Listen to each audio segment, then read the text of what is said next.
டேய் வாடா ரீடெஸ்ட்க்கு போலாம். நான் வரல, நீ போ. ஏன்டா? நான் வரல, நீ போடா. டேய்,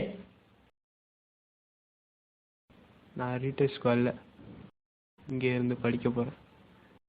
நீ இங்கே இருக்கனாரு.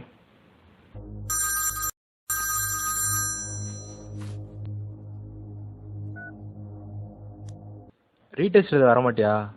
உன ஒரு ஆள் தினைக்கு ஃபோன் பண்ணி கூப்பிட்டுட்டே இருக்கணுமா? ஒழுங்கா வந்து எழுதி கொடுத்துட்டு போயிரு. உனக்கு ஏற்கனவே இன்டர்னல் மார்க் ரொம்ப கம்மியா இருக்கு, இதுல என்ன வரல? ஒழுங்கு முறையா வந்து சேரு. அவ்வளோதான் சொல்லிட்டேன். நாளைக்கு எக்ஸாம் ஸ்டாப் பண்ணிடுவேன்.